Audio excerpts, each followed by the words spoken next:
e tratamento do homem fértil. Luiz Henrique vai abordar a propedêutica básica e quando o ginecologista ou urologista deve indicar o paciente para baixa e para alta complexidade. Doutor Luiz, muito obrigado por aceitar o convite e uma boa palestra. Boa noite, pessoal. Boa noite, doutor Antônio Ribeiro. Obrigado pelo convite.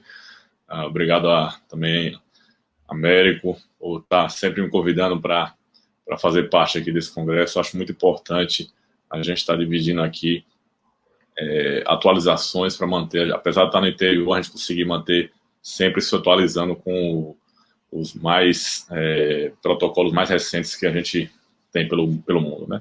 Vou compartilhar minha tela aqui para a gente começar. Então vamos abordar aqui. Eu sou urologista e andrologista, né?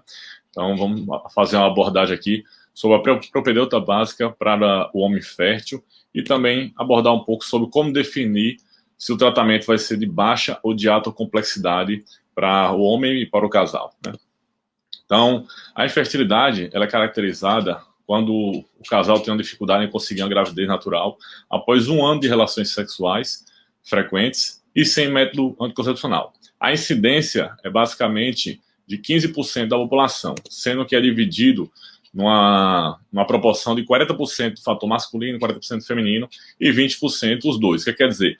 Às vezes o homem tem um distúrbio muito pequeno, que se fosse até com outra pessoa poderia ter filho, mas se soma a um distúrbio pequeno da mulher também e acaba nesses dois se tornando um distúrbio maior que pode causar essa alteração. Então eu estudo que na América do Sul o fator masculino é até maior que o feminino, sendo responsável por 52% das causas de infertilidade. Então muitas vezes a gente perde muito tempo investigando só a mulher, e depois de perder esse tempo, até 1 ano, é que vai começar a investigar o homem. Então o ideal, quando o casal está querendo ter filho, tem essa dificuldade, já iniciar uma abordagem conjunta do casal. Então o diagnóstico a gente inicia com a anamnese, né, básica. A gente vai saber se é primária ou secundária, como o Fernando já falou aí. Primária é aquele paciente que nunca teve filho, secundária é aquele que já teve, mas começou a apresentar dificuldade, o tempo de fertilidade e a avaliação de fatores relacionados à esposa, idade e patologias que ela possa ter. Avaliar os antecedentes sexuais desse paciente, se ele tem algum distúrbio de ejaculação precoce, ejaculação retrógrada, distúrbio de ereção, que dificulta ele ter a relação sexual. Os pessoais, né, que é o hábito, a gente vê aqui uma figura, isso aqui é uma bomba atômica. O paciente fumante, alcoólatra, obeso e sedentário. Isso aqui está prestes a explodir não só para a infertilidade, mas várias outras comorbidades que esse paciente vai ter. Então, o ideal é manter um paciente que tem uma atividade física regular, né? De pessoais também a gente vê a questão do passado, algum trauma testicular, história de cachumba na infância com orquite, né? E história familiar, se tem história de alguém com infertilidade também na família. Isso aqui é uma parte importante que hoje a gente está vendo muitos pacientes com infertilidade secundário à exposição ambiental ou ocupacional. O que é exposição ambiental? A pesticidas, ao álcool, ao fumo, bisfenóis, as ondas eletromagnéticas, né, os celulares, as coisas. Então, a dieta, tipo de dieta que o paciente vai ter. Da exposição ocupacional também, pesticidas, formaldeído, benzeno, né? Então, aqui na região, a gente tem um fator importante, pessoas que fazem aplicação de agrotóxico, né, que acaba sem o uso de EPI, esses pacientes têm um risco maior de apresentar uma infertilidade, né, pela exposição a substâncias. Do exame físico, a gente primeiro tem que iniciar um exame geral. Por quê? Porque muitas vezes a gente consegue determinar que aquele paciente tem um risco de infertilidade só por outros fatores. Por exemplo, um paciente tem uma síndrome de Klinefelter, que é o XXY. Então ele vai ter ali ombros estreitos, crescimento de mama, ginecomastia, testículos pequenos, né, as pernas mais longas do que o normal. Outra patologia que a gente pode ver no exame físico geral seria a síndrome de Kallmann, por exemplo. Paciente com uma base alargada do nariz, né? Uma envergadura maior do que a estatura, ausência de pelos axilares ou pubianos, pênis de tamanho pequeno, testículo reduzido. Esses, geral, por redução na estimulação do GnRH, que vai reduzir as gonadotrofinas FSH-LH, e o paciente não vai ter estímulo testicular, né? Então, isso aqui, avaliação que é importante a gente fazer um exame físico geral do paciente e, posteriormente, o exame específico do pênis, né? Que é a avaliação do tamanho do testículo, se o paciente tem varicocele ou não, se o paciente tem um pênis com o meato uretral no local certo, ou se é hipospádico que dificulte ejacular no fundo da vagina da parceira, né? E, basicamente, quando o paciente chega no consultório, o que a gente tem que determinar? O homem tem 3 locais para apresentar infertilidade. Pré-testicular, então, o que é isso? As alterações relacionadas ao hipotálamo e à hipófise e a sua conexão com o testículo, geralmente são os problemas hormonais. Os testiculares, que é o quê?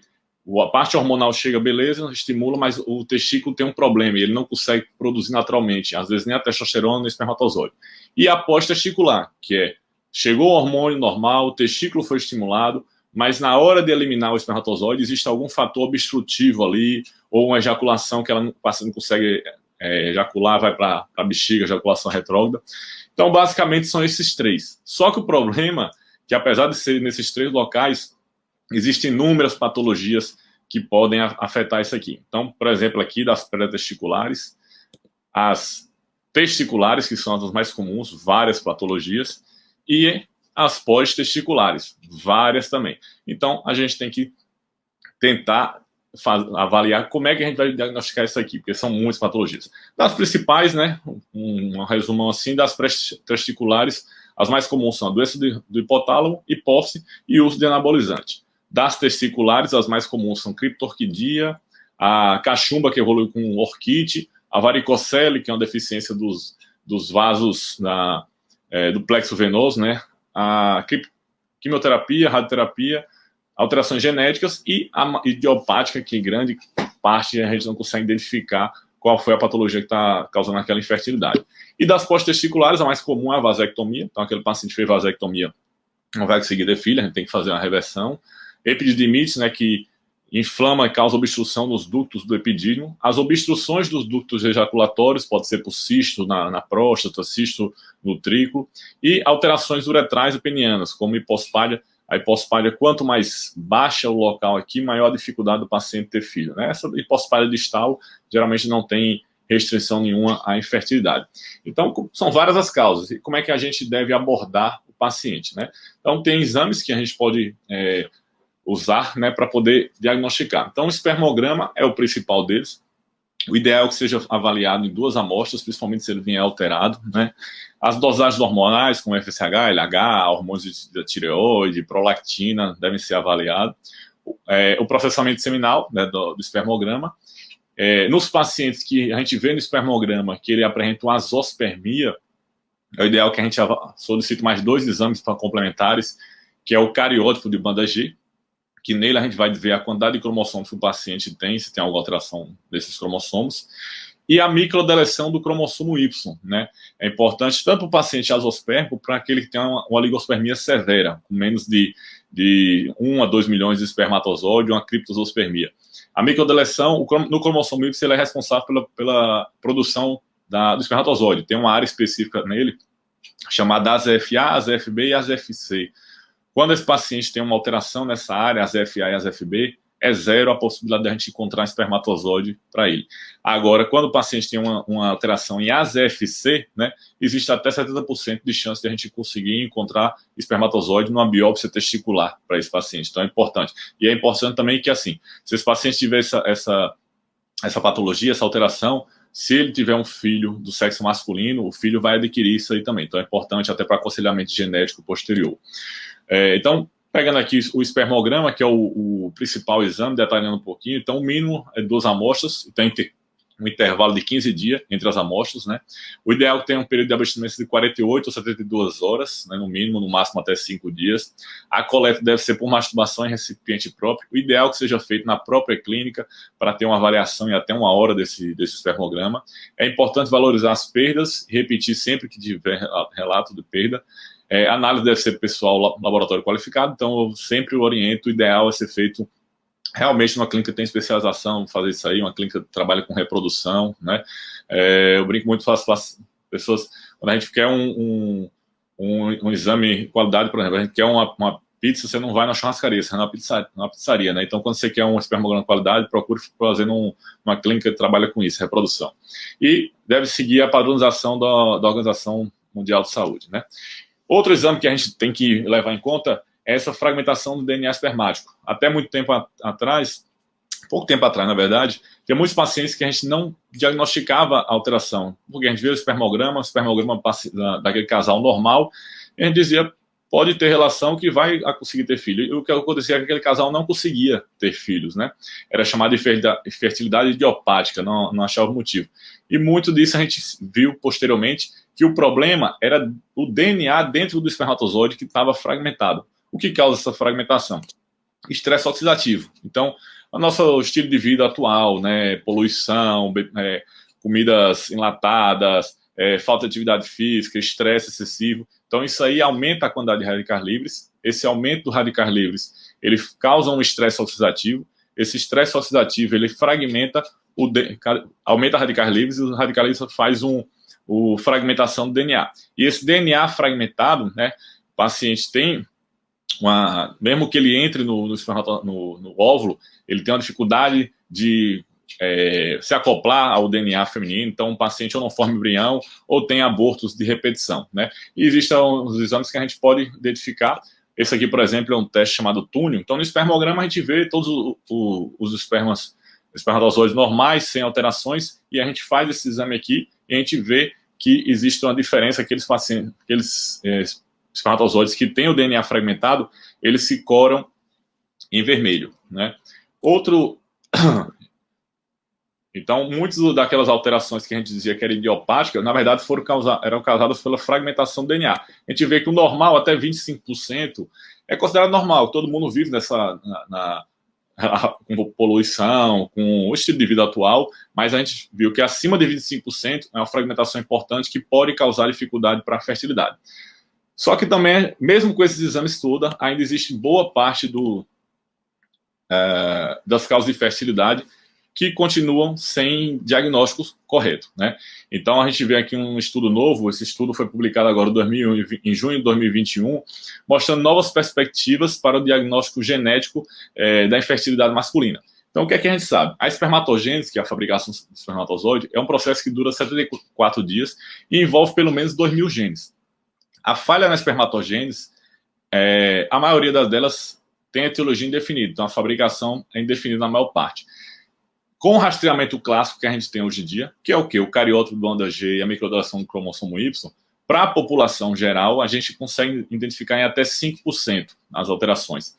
Para aquele público específico, que são aqueles pacientes que têm azospermia não obstrutiva, a gente eleva um pouquinho para 20% no diagnóstico, mas com esse racionamento simples. Então, o que esse estudo vem a propor é que talvez um painel de genes apropriados, né, facilite a identificação da causa genética, além de também o quê? Ajudar a prever a recuperação do espermatozoide na tese. Então, a gente vê pegar uns genes prognóstico pré-tese, ver um painel com 10 genes mais ou menos, e avaliar com aquele painel ali, se o paciente tiver alteração naquele painel, qual é a chance de, numa captação, através de uma tese, a gente conseguir encontrar espermatozoides, né? E também, posteriormente, futuramente, com mais estudos, a gente entender quais as implicações que a transmissão dessas mutações gênicas vão ter para a prole. Então, aqui um exemplo, né, de vários genes que podem atuar alterando a espermatogênese. Então, aqui os mais que eles estão botando no painel, por exemplo, um kit com esse NR5A, o teste 11, né, e o teste 15 aqui. Então, eles pegam um pool de genes e estão tentando avaliar se conseguem encontrar outras causas da falha da espermatogênese. Então, a partir desse momento que a gente rodou, viu, avaliou quais são os diagnósticos, possíveis diagnósticos, a gente tem que tentar classificar esse paciente se ele vai para um tratamento de baixa complexidade ou para alta complexidade. Então, aqueles pacientes que têm, geralmente, espermatozoides, uma quantidade boa, né, ou, no máximo, uma alteração de vitalidade ou morfologia, né, eles geralmente vão para baixa complexidade. Agora, aqueles pacientes que têm uma azospermia ou uma criptosospermia, que são poucos espermatozoides, ou uma oligospermia severa, né, em 1, 2, 3 milhões de espermatozoides, geralmente eles vão ter que ir para um tratamento de alta complexidade. E como é que são esses tratamentos? Então, de baixa complexidade, geralmente são aqueles pacientes que têm patologias reversíveis, como varicocele, que você faz na cirurgia, o paciente vai melhorar, né, uma fragmentação de DNA baixa, que a gente melhora com mudança de estilo de vida, parar de fumar, fazer atividade física, uso de antioxidantes, né? Então, esses pacientes geralmente tem inicialmente os 5 milhões de espermatozoides, né? Tem uma boa motilidade, na verdade, uma boa motilidade e uma boa vitalidade. Então, aqueles pacientes, depois de 1 hora, mais de 58% deles estão vivos, né, no espermograma. E esses pacientes, o tratamento dele ou é coito programado, né, programar um coito ali após no período fértil da mulher, ou através da inseminação artificial. Então, a inseminação artificial nada mais é do que a gente pegar o próprio espermatozoide do paciente e a gente pular algumas etapas, né? A gente vai pular a etapa da vagina, então, em vez do paciente ejacular aqui na vagina, a gente vai pegar esse espermatozoide, né, vai passar a vagina, vai ultrapassar o colo uterino e já vai jogar esses espermatozoides aqui dentro do útero. Mas depende do espermatozoide ele poder se movimentar, se locomover e encontrar o óvulo da parceira. Então, ainda depende da quantidade de boa espermatozoide e depende de ter uma motilidade boa e uma vitalidade boa nesse espermatozoide.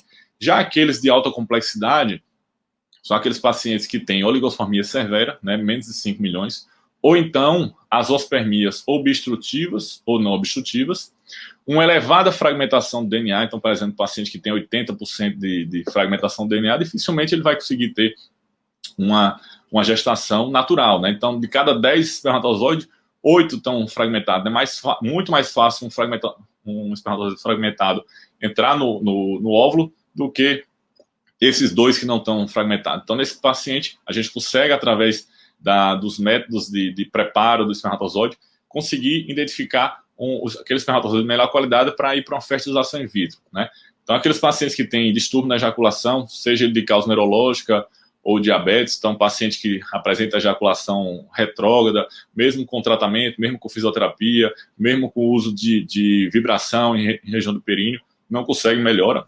A gente acaba fazendo a coleta dos espermatozoides para a fertilização in vitro. Aqueles pacientes que tiveram os gametas criopreservados por ter sido submetido a rádio ou quimioterapia. E como é que a gente faz esse tratamento? Então, um paciente que tem uma oligospermia severa ou azospermia, a gente pode fazer a captação dos espermatozoides através da PESA, que é a punção, né, e aspiração do epidídimo, através da TESA, que é essa mesma punção, só que a gente faz no testículo, ou através da microtese, né, que é, no caso, geralmente, da azospermia não obstrutiva, né, e a mais indicada, que a gente faz a abertura do testículo e, através do uso do microscópio, a gente consegue identificar aquelas áreas no testículo que têm a maior probabilidade de ter espermatozoides. Então, a gente faz essa coleta aqui, faz uma avaliação no microscópio, vê se acha espermatozoide. Achou, a gente vai para a fertilização in vitro ou para a injeção intrassoplasmática, né? Qual a diferença entre elas? Então, a fertilização in vitro, você faz o processamento do espermatozoide, né? Mas você coloca o óvulo e faz o próprio espermatozoide vai ter que fazer a entrada dentro do óvulo ainda. Agora, na injeção intrassoplasmática, a gente pega um espermatozoide específico, né, e faz a colocação dentro daquele óvulo já.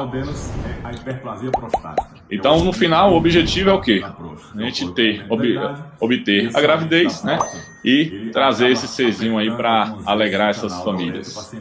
Obrigado, pessoal.